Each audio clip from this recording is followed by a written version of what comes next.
এই রাস্তা পর্যন্ত আমাদের অনেকগুলো জায়গা রয়েছে, নদীর ধারে আমাদের অনেক জায়গা রয়েছে, আশেপাশে শিক্ষা প্রতিষ্ঠানগুলো রয়েছে। আমরা একযোগে ইনশাল্লাহ প্রত্যেকটি শিক্ষা প্রতিষ্ঠান, বিশ্ববিদ্যালয়, বিভিন্ন সরকারি প্রতিষ্ঠান এবং আমাদের যেগুলোই রয়েছে না কেন সরকারি আওতায় এবং পাবলিক, সবাই আমরা এই বৃক্ষরোপণের কর্মসূচি এর সাথে কথা দিয়ে আমরা ঘোষণা করব।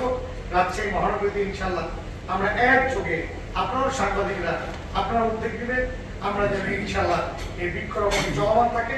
এর শুধু শীতে বর্ষার মৌসুমে থাকবেই, পথে আমরা যে যেখানে যাই না কেন আমরা যেন একটি করে বৃক্ষরোপণ করি। আর আপনারা দেখেছেন আমি আসার পূর্বেই এখানে রাজশাহী শহরে বেশ কিছু কাজ যেগুলো থমকে ছিল, যেগুলো স্তব্ধ হয়েছিল, বন্ধ হয়ে গেছিল, সেগুলো কিন্তু আমি সচল করার জন্য কাজগুলো নতুন ভাবে করানোর জন্য আমি লোকটাই নিয়ে আলহামদুলিল্লাহ আপনারা দেখেছেন এই যে রেলগেটের সামনে তাদের ইকুইপমেন্ট রেখে রাস্তায় ঘিরে যে জনদুর্ভোগ তৈরি হয়েছে সেটা থেকে কিন্তু নিরসন করার চেষ্টা করেছে। ইনশাল্লাহ এখন আমাদের কিছুটা হলো, সবই তার ঠিক হয় নাই, তবে একটু হলো জনদুর্ভোগ কিছু কমতে হয়েছে। আপনারা দেখেছেন বর্ষা মৌসুমের পূর্বেই আমি অলরেডি যে সমস্ত জায়গায় খানাখন্দ রয়েছে সিটি কর্পোরেশনের মধ্যে বিভিন্ন রাস্তাঘাটে আমি ইতিমধ্যে কিন্তু সেগুলো রিপিট করার জন্য আমি ইতিমধ্যে শুরু করেছি। আপনাদের সকলের সহযোগিতা ইনশাল্লাহ এটা আমি বর্ষার আগে শেষ করার চেষ্টা করছি। ইতিমধ্যে আপনারা আরো দেখেছেন যে আমাদের বর্ষা মৌসুমে আপনারা আল্লাহ আমাকে একটি পরীক্ষামূলক একটি সুযোগ করে দিয়েছে। কিছুদিন পূর্বে বাসন ধরে কিন্তু বৃষ্টি হয়েছে, রাজশাহী শহরে অনেক জায়গা আপনারা দেখেছেন জলাবদ্ধতা প্রায় অনেকক্ষণ থাকতো। এখন আলহামদুলিল্লাহ আমাদের 1-2 ঘন্টার মধ্যে কিন্তু সেই জলাবদ্ধতা আর নাই। জলাবদ্ধতা কিন্তু আমরা নিরসন করার জন্য আমি 10 দিনের পাইলট প্রকল্প করেছিলাম, এটা আরো বৃদ্ধি করতে হবে। আমার চেষ্টা আছে, কিন্তু একটা নিয়ম আছে। আসলে আমাদের ময়লা উত্তোলনের জন্য আর্থিকভাবে কোনো দিকে আমরা পাই না, কিন্তু সেটিকে আবার কিভাবে আমরা করতে পারি সে আইন বের করে এর পরে যেন আমি যেন থাকি না থেকে বিষয় না, পরবর্তী যেন কোনো মেয়র খুব যেন 20 বছর 15 বছর আর এত জড়তা করে যেন কোনো ড্রেনের ব্যবস্থা না থাকে এবং ময়লা নর্দমা যেন এইভাবে পড়ে না থাকে, সেই চেষ্টা আমি করে আজকে আমি যাচ্ছি। আপনাদের সকলে আমি সহযোগিতা চাই। ইনশাল্লাহ রাজশাহী যতগুলো বড় ড্রেন আছে এবং ছোটখাটো আমাদের লিঙ্ক রোডের যেগুলো ড্রেন তারা আমাদের রাজশাহীতে রয়েছে, প্রত্যেকটাই আমি চেষ্টা করছি। আপনাদের সহযোগিতা চাই। আপনাদের যে যেখানে বাসা রয়েছে আমাদের এগুলো পরিচ্ছন্ন কর্মচারীরা রয়েছে, আমাদের ওয়ার্ডে সচিবরা রয়েছে, আমাদের ওয়ার্ডে ঝাড়ুদার, এইভাবে করে আমাদের কিন্তু পরিচ্ছন্ন কর্মকর্তা কর্মচারী রয়েছে। আপনারা যে যে ওয়ার্ডে বসবাস করেন যদি দেখেন যে আপনাদের পাশে কোনো জায়গায় অপরিষ্কার অপরিচ্ছন্ন হয়ে আছে, দয়া করে যদি আপনারা জিরো থেকে যদি কমপ্লেন করেন কিংবা ডেকে নিয়ে এসে যদি আপনারা সমাধান করেন, তাহলে আমার বিশ্বাস আমরা এই নগরটাকে সুন্দর নগরে ইনশাল্লাহ পরিণত করতে পারবো। আপনাদেরকে আরেকটি একটু সুখবর দিই, আমি ইতিমধ্যে একটি উদ্যোগ নিয়েছি, রাজশাহীতে কখনো এটি করে নাই।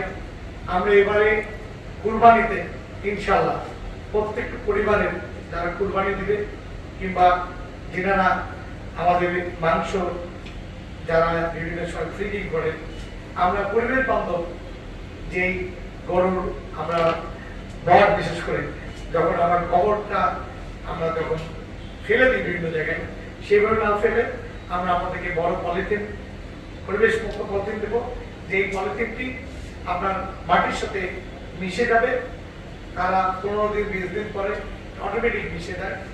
এই পরিবেশ বান্ধব পলিথিন দেবো, পর্যায়ক্রমে 3-4টি করে মাংস সংরক্ষণ করার জন্য তার সাথে পলিথিন দেবো। পাশাপাশি আপনাদের যেন কুরবানির পরে অনেক সময় কষ্ট হয়, আমরা 1 কেজি করে ব্লিচিং পাউডার দেবো, সেই পাউডার দিয়ে আপনারা বাসা বাড়ি সুন্দর করে পরিবেশ পরিচ্ছন্ন করে শীতে দিতে পারবেন। এটি কোনো আপনাদেরকে অর্থনৈতিক কিংবা আর্থিক কোনো কিছু লাগবে না। আমি সিটি কর্পোরেশনের পক্ষ থেকে আমি সিটি ফাদার হিসাবে আমার সন্তানদেরকে দিতে আপনাদেরকে আরো একটি কথা বলি, আপনারা খুশি হবেন। ইতিমধ্যেই আমরা ইনশাল্লাহ রাজশাহীকে সুন্দর নগরী পরিকল্পনা করার জন্য ঈদের আগে আমি এই রাজশাহীতে ইনশাআল্লাহ যে সমস্ত আইল্যান্ডগুলো রয়েছে, যেগুলো ভাঙাচোরা রয়েছে, সেগুলো সংস্কার করে দেব। পাশাপাশি আমি যেগুলো স্ল্যাব চুরি হয়ে গেছে, আপনারা জানেন কিছুদিন 5 আগস্টের পরে 5 আগস্ট আগে এই স্ল্যাবগুলো আমি খুব দ্রুত সময়ের মধ্যে তাদেরকে স্থানান্তর করার জন্য ব্যবস্থা করছি। এবং এখানে রং, আমাদের যেটি দীর্ঘদিনের আমাদের রং উঠে গেছে, বিভিন্ন দিকতে অসুন্দর লাগে, ইনশাল্লাহ রাজশাহীতে ঈদের আগে আমি চেষ্টা করছি আপনাদের সুন্দর করে গাছগুলো, আইল্যান্ডগুলো যেন রঙে সুন্দরভাবে আমরা যেন রাজশাহী দেখাতে পারি, সেই চেষ্টা আমি করছি।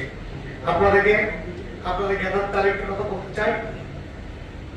রাজশাহী মহানগরী আমাদের সকলে, এই মহানগরীতে আমরা কিভাবে বসবাস করব, কিভাবে আমরা চলবো, এটা একটা আইন হওয়া দরকার, নিয়ম হওয়া দরকার। আপনারা জানেন আপনাদের ট্যাক্সের জন্য, আপনাদের সহযোগিতার জন্য এই সিটি কর্পোরেশন চলে। দয়া করে আপনারাও সবাইকে বলবেন যে আমাদেরকে প্রখর যেন তিনারা পরিশোধ করে। পাশাপাশি আমাদের যে ফুটপাত দখল করে রেখেছে থেকে আমি সেই সমস্ত ভাইদেরকে বলেছি, বছর করা দিন, যেমন আজকে এই রেল স্টেশন মার্কেটে সবাই এসেছিলেন, তিনারা আমাকে কথা লেগেছেন। লক্ষ্মীপুর বাজারে, কাঁচা বাজারে নেতৃবৃন্দ তিনারা কথা লেগেছেন যারা ফুটপাতে থাকেন।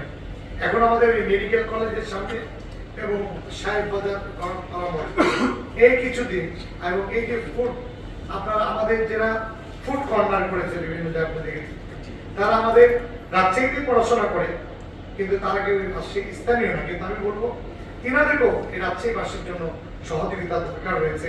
তিনারাও যেন এখানে পরিবেশ বান্ধব যেন আমরা করতে পারি। একটু সময় আমি ঈদের পরে আপনাদের সবাইকে নিয়ে, আমাদের নাগরিকরা যারা রয়েছে, রাজশাহীর গণ্যমান্য ব্যক্তি রয়েছে, ব্যবসায়িকরা রয়েছে, সবাইকে, রাজনীতিবিদরা রয়েছে, আমাদের দলীয় নেতাকর্মীরা রয়েছে, সবাইকে সম্মিলিতভাবে ইনশাআল্লাহ বড়ভাবে আমি একটু হলে তাদেরকে আলোচনা করে আমি চাই কারো রিজিক নষ্ট করতে নয়।